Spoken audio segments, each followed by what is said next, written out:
Hello student, welcome back to Mattis Data 24/7। This is Anita Sharma, your history mentor. Student, आज की ये video आप लोगों के लिए बहुत इंपॉर्टेंट होने वाली है। क्यों? क्योंकि आज के इस वीडियो में हम बात करने वाले हैं CUET 2024 के लिए हिस्ट्री का सिलेबस क्या होने वाले है। मैम पॉलिटिकल का पता चल गया, मैडम इंग्लिश का पता चल गया, हिंदी का पता चल गया, मैडम हिस्ट्री का सिलेबस क्या होने वाला है, वो सारी चीजें आज हम डिस्कस करने वाले हैं। तो CUET एग्जाम के लिए आपको कौन कौन से टॉपिक्स प्रिपेयर करने हैं, कौन से चैप्टर प्रिपेयर करने हैं। टॉपिक और चैप्टर दोनों अलग अलग होते हैं, राइट। तो ये पूरी की पूरी डिटेल हम आपको इस वीडियो के अंदर बताने वाले हैं। वीडियो को लास्ट तक जरूर देखिएगा और अगर आप चैनल पर नए हैं तो चैनल को सब्सक्राइब जरूर कीजिएगा, ठीक है ना। चलिए तो स्टार्ट करते हैं। लेकिन स्टार्ट करने से पहले अनीता मैम मोटिवेशन ना दे, तो हो ही नहीं सकता है। तो आपके लिए एक ब्यूटीफुल सा मोटिवेशन कोट है, you are so close to the victory. आप विक्ट्री के यानी कि सफलता के बहुत ज्यादा नजदीक हैं। So don't you dare give up now. तो आपको इसको जिस तरह से आप अपनी डायरेक्शन में, सही डायरेक्शन में चलते जा रहे हैं, उसी डायरेक्शन में चलते रहिए। डेफिनेटली आपको आपकी मंजिल भी मिलेगी, आपका सपना भी पूरा होगा, राइट। इसी के साथ ही हम शुरुआत करते हैं आज के सेशन की। तो सबसे पहले हमें जो है, देखो किसी भी एग्जाम को जब हम क्लियर करने जाते हैं, मतलब क्रैक करने जाते हैं या एग्जाम देने जाते हैं, तो सबसे पहले हमें उसका सिलेबस पता होना चाहिए, है ना। सिलेबस का पता रहेगा तभी तो हम अपने हिसाब से उसकी स्ट्रेटेजीज बनाएंगे ना, प्लान करेंगे कि हमें क्या पढ़ना है क्या नहीं पढ़ना।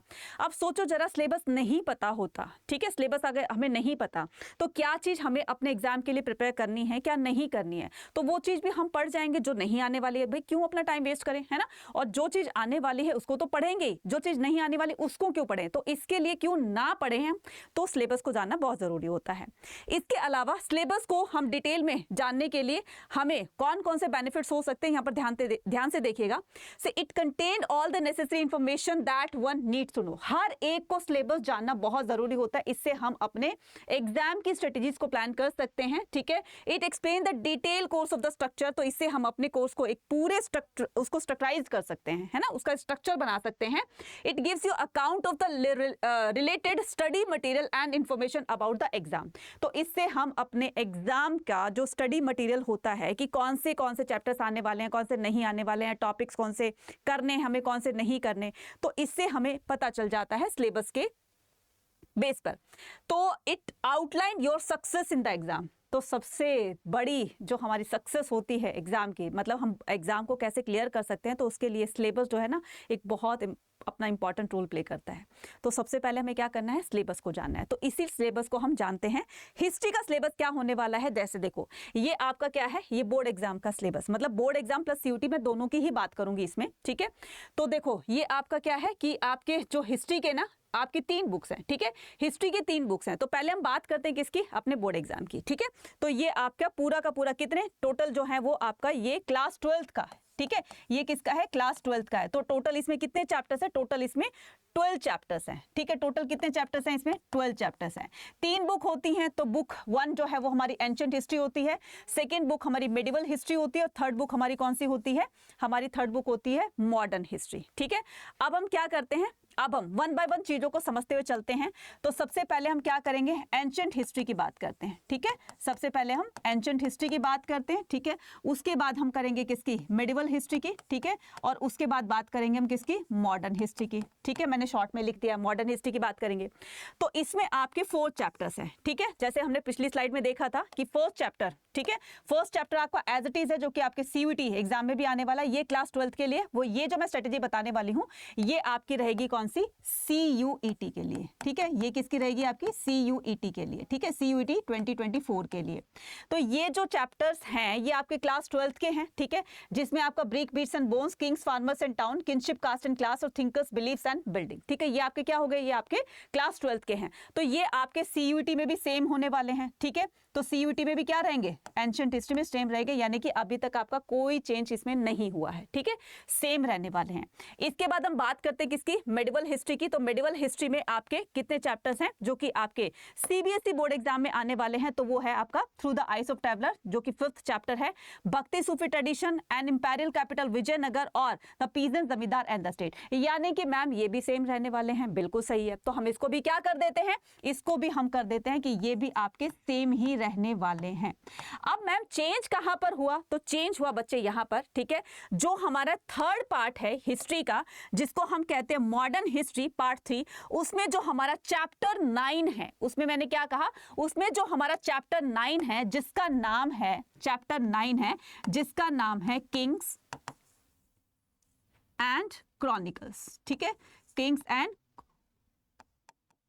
क्रॉनिकल्स, यानी कि अकबरनामा, बाबरनामा, हुमायूंनामा, ठीक है, आलमगीरनामा, ये जितने भी नामाज यानी कि जितनी भी बुक्स हुई हैं, ये किस ऑथर ने लिखी है, किसके बारे में लिखी है और इनके बारे में क्या क्या हमें पढ़ना है, वो सारी चीजें हम इस चैप्टर 9 में करने वाले हैं। अब बात करते हैं किसकी, चैप्टर 10 की। तो चैप्टर 10 सेम रहने वाला है, चैप्टर 11 सेम रहने वाला है, जो कि आपके बोर्ड एग्जाम के लिए भी, सीयूटी के लिए भी।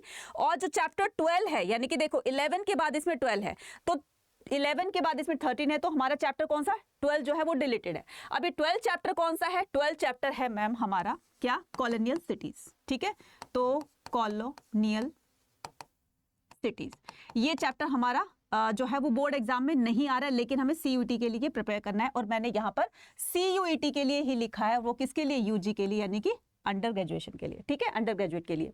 तो ये जो आप सीयूटी 2024 का एग्जाम देने के लिए जाएंगे ना, तो उसमें आपको चैप्टर 9 जो सीबीएसई में, आप एनसीईआरटी में आपको नहीं मिलेगा, ये चैप्टर हमें प्रिपेयर करने हैं।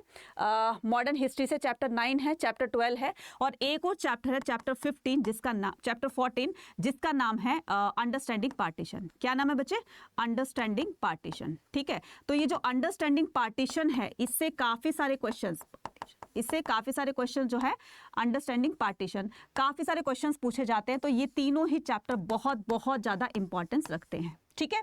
अब क्या करते हैं, वो इसका पैटर्न समझते हैं। एक बार मैं आपको सीयूईटी के साइट पर जाकर दिखा देती हूं कि आपका क्या क्या हिस्ट्री का सिलेबस होने वाला है। ये देखिए, आपको क्या करना है, एनटीए की मेन वेबसाइट पर जाना है, सीयूटी की मेन वेबसाइट जो होती है CUT.samar.ac.in पर जाना है, वहां पर सिलेबस आपको पूरा का पूरा डिटेल में मिल जाएगा, ठीक है। ये है आपका हिस्ट्री का सिलेबस, ठीक है। तो हमने क्या किया, देखो मैं आपको बता देती हूँ। तो ये मैंने क्या ऊपर टाइप किया है, CUT.samar.ac.in, ठीक है। तो मैंने क्या किया, इसको पूरा का पूरा, आप जिस भी सब्जेक्ट का पीडीएफ आप देखना चाहते हैं तो वो सारी की सारी पीडीएफ आपको देखने को मिल जाएगी, ठीक है। तो यहां से आप क्या कर सकते हैं, पीडीएफ डाउनलोड कर सकते हैं। अब मैंने क्या किया, मैंने ये जो हिस्ट्री का है, पॉलिटी का है, ज्योग्राफी का है, तो मैंने इसको क्या किया, यहाँ पर मैंने व्यू पर देखा तो आपको ये इस तरीके से हिस्ट्री का सिलेबस पूरा का पूरा दिखाई दे जाएगा, ठीक है, पूरा का पूरा दिखाई दे जाएगा।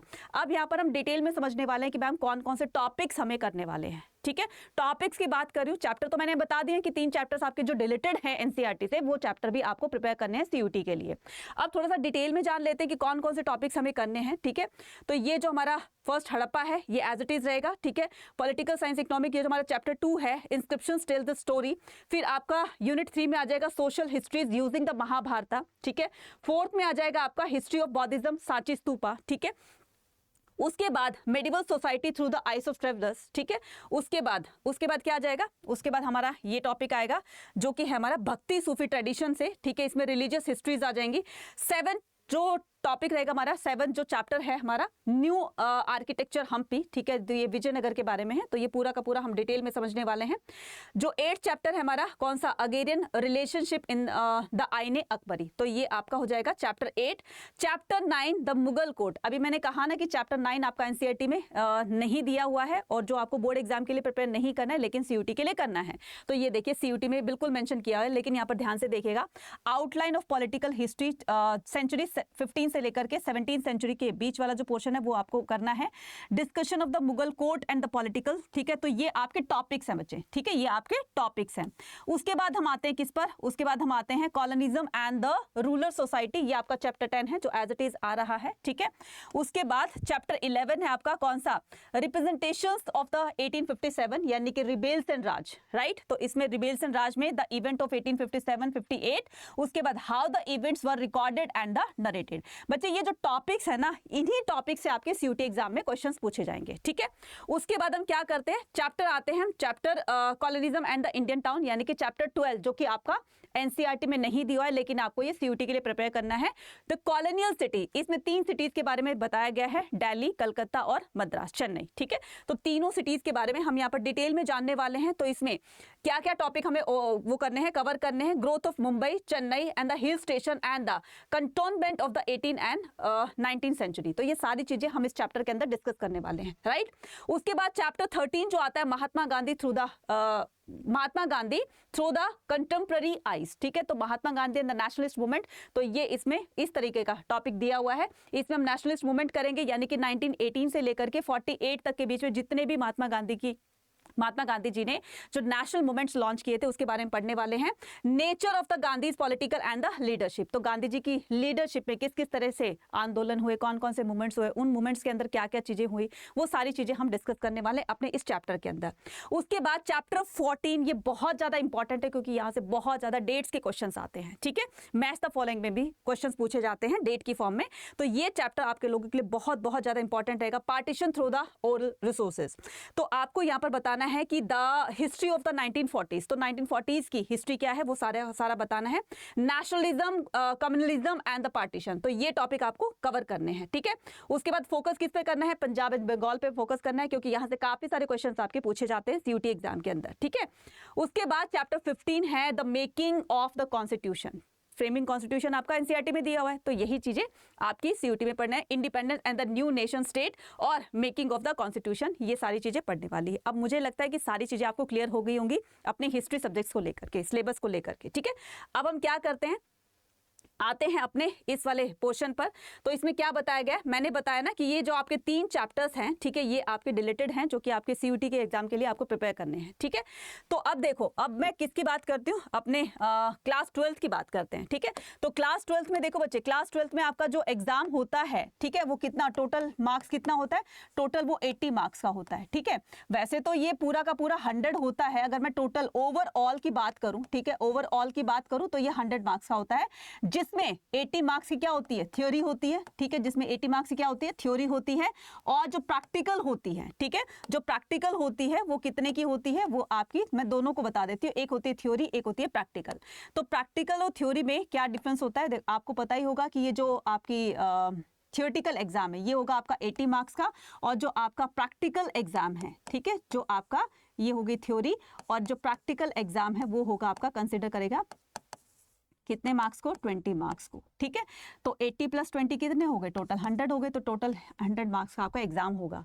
तो 20 आउट ऑफ 20 देखो, ये तो स्कूल के हाथ में होते हैं। ठीक है, तो आपको क्या करना है, एक अच्छी सी प्रोजेक्ट फाइल बनानी है, कैसे बनानी है, क्या टॉपिक किस तरह से आपको बनाने हैं, वो सारी चीजें मैं आपको इसी चैनल पर मैं आपको बता दूंगी किस तरह से आपको प्रोजेक्ट फाइल बनानी है। ठीक है, और हम बात करें किसकी, CUET की। ठीक है, बात करें हम किसकी, CUET की। तो CUET में अगर मैं हिस्ट्री के टोटल मार्क्स की बात करूं तो टोटल मार्क्स में है वो 200 का होता है बच्चे, कितना होता है, 200 का होता है।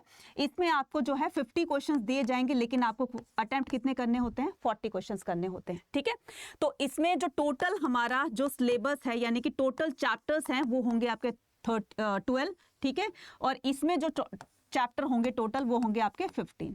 बात समझ में आ गई, मैं दोनों को आपको बताते चल रही हूँ, दोनों में डिफरेंस बताऊंगी, दोनों में सिमिलरिटीज भी बताऊंगी क्या होती है। ठीक है, अब आपने चैप्टर 12 के 12 जो हैं ये आपके CUET एग्जाम के लिए आपने 70% जो है यहीं पर प्रिपरेशन कर ली है क्लास 12 के लिए। ठीक है, उसके बाद बचा कितना, 30%। तो 30% हम जब CUET का एग्जाम आएगा तब हम इसको क्लियर करेंगे। लेकिन बच्चे, बोर्ड एग्जाम के बाद आपको इतना टाइम नहीं मिलेगा कि आप बोर्ड एग्जाम के बाद अपनी CUET की तैयारी करें, इसलिए तैयारी को अभी से स्टार्ट कर दो। ये जो 30% का क्राइटेरिया देख रहे हो ना, ये बच्चे बहुत ज्यादा डिफिकल्ट है। क्यों डिफिकल्ट है, क्योंकि इसमें आपके जो है वो आपके GT इंग्लिश भी क्या है, शामिल है। मतलब GT और एक लैंग्वेज जो है, जो लैंग्वेज जो है आपकी जो इंग्लिश या हिंदी है, तो उसमें जो CUET एग्जाम में पूछे जाते हैं ना बच्चे, वो बिल्कुल अलग होता है ना, बिल्कुल अलग होता है। तो इंग्लिश का सिलेबस आपका यहाँ पर तो क्लास 12 में आप जो पढ़ाया जाता है, आपका थ्योरी हो गई, उसकी लिटरेचर हो गई और आपकी ग्रामर हो गई, तो दोनों को मिलाकर आता है। लेकिन CUET में कुछ अलग तरीके से पूछा जाता है, इसलिए आपको ये जो 30% का जो आप देख रहे हैं ना,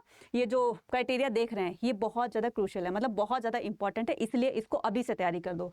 बात रही किसकी, GT की, तो GT में आपको क्या करना पड़ेगा, GT में आपको जैसे GK है, GS है, ठीक है, और उसके बाद करंट अफेयर्स है, ठीक है, उसके बाद क्वांट है, ठीक है, क्वांट है, फिर उसके बाद रीजनिंग है। ठीक है, ये सारी चीजें आपको इस GT के अंदर मिलने वाली हैं। ठीक है, और इंग्लिश में तो आपको पता ही है, लैंग्वेज में तो इंग्लिश हो गई और हिंदी हो गई। ठीक है, इंग्लिश और हिंदी हो गई, ये सारी चीजें आपको मिलने वाली है। ठीक है, ये सारी चीजें आपको प्रिपेयर करनी है। तो कहने का मतलब ये 70% आपने डोमेन्स तो यहाँ से कर लिए। ठीक है, डोमेन्स तो आपने, यानी कि जो आपके मेन सब्जेक्ट है वो 70% आपके यहाँ पर कवर हो जाएंगे, लेकिन बचा कितना, 30% जो डिलीटेड चैप्टर हैं वो 30% आपका इसमें आने वाला है। क्लियर है, ठीक है, आप क्या करते हैं, ये दोनों यहाँ पर क्लियर हो गए आपके, ये आपका बोर्ड एग्जाम हो गया, ये आपका CUT का एग्जाम हो गया। ठीक है, तो दोनों में आपका ये एग्जाम का पैटर्न होने वाला है। इसमें आपके जो मेन सब्जेक्ट होते हैं हिस्ट्री, पॉलिटिकल साइंस, ज्योग्राफी, ये होते हैं। और इसमें आपका पूरा का पूरा 3 सेक्शंस होते हैं, जिसमें फर्स्ट लैंग्वेज होता है, ठीक है, एक सेक्शन होता है आपका लैंग्वेज का, ठीक है, सेकंड होता है आपका डोमेन्स का, और जो थर्ड होता है वो होता है GT का। ठीक है, तो ये पूरा का पूरा मैंने बता दिया है। अब क्या करना है, इन सभी चीजों को समझने के बाद आपको क्या करना है, ये सारी चीजें आपको मिलने वाली है, यानी कि बोर्ड एग्जाम प्लस CUT दोनों की आपको प्रिपरेशन करवाई जा रही है। कहां पर, हमारे इस संघर्ष बैच के अंदर। ठीक है, तो संघर्ष बैच के अंदर आपको हर एक चीज एकदम प्लान तरीके से, एकदम उसको स्ट्रक्चर वाइज आपको पूरी तरीके से प्लान करके दिया जाएगा। तो जितना जल्दी हो सकता है आप संघर्ष बैच की क्लासेस को ज्वाइन करें। इसकी क्लासेस कल से स्टार्ट होने वाली है, तो अभी के अभी जाकर एनरोल कर लो और अपने बोर्ड एग्जाम प्लस CUT को बहुत अच्छे से आप लोग क्रैक कर सकते हैं। ठीक है, तो कल से क्लासेस स्टार्ट हो रही है, तो आज ही इसको बैच को एनरोल कर लीजिए और अपनी कल से अपनी प्रिपरेशन स्टार्ट कर दिए, जिससे कि आपको बोर्ड एग्जाम प्लस CUT में किसी तरह की कोई प्रॉब्लम जो है वो फेस ना करनी पड़े। ठीक है, तो मिलते हैं अपना, और इसको मैक्सिमम डिस्काउंट पाने के लिए आप कूपन कोड यूज कर सकते हैं Y489। ठीक है, अभी कूपन कोड कैसे अप्लाई करना है तो वो मैं आपको बता देती हूँ। कूपन कोड अप्लाई करना है आपको, इसके लिए कुछ नहीं करना, आपको इसके लिए कहाँ जाना है, CUT अड्डा 24/7 की मोबाइल एप्लीकेशन पर जाना है। ठीक है, तो यहाँ पर क्या करेंगे, यहाँ पर आप क्या करेंगे, अड्डा 24/7 टाइप करेंगे। जैसे आपने अड्डा 24/7 टाइप किया तो यहाँ पर आ जाएगा आपका ऑल कोर्सेज। तो जैसे आपने ऑल कोर्सेज पर क्लिक किया तो यहाँ पर चाहे तो आप अंडरग्रेड एंट्रेंस एग्जाम पे क्लिक कीजिए, या फिर संघर्ष बैच को ज्वाइन करने के लिए आप स्कूल 12th में, ठीक है, जा सकते हैं। ये आपका संघर्ष बैच, यहाँ पर बाय नाउ का ऑप्शन आएगा, बाय नाउ का ऑप्शन पर क्लिक करना है और यहाँ पर जो आपको कूपन कोड दिया जा रहा है तो वो आपको लगाना है Y489। क्या लगाना है बच्चे, Y489 कूपन कोड लगाना है, अप्लाई करना है, और ये मैक्सिमम डिस्काउंट आपको मिल गया, यानी कि 6639 का आपको ये बैच पड़ जाएगा, जिसमें आपको CUT प्लस बोर्ड एग्जाम दोनों की तैयारी करवाई जा रही है। मिलते हैं अपने नेक्स्ट वीडियो में, till then take care, bye bye. और अगर आप चैनल पर नए हैं तो चैनल को सब्सक्राइब जरूर कीजिएगा।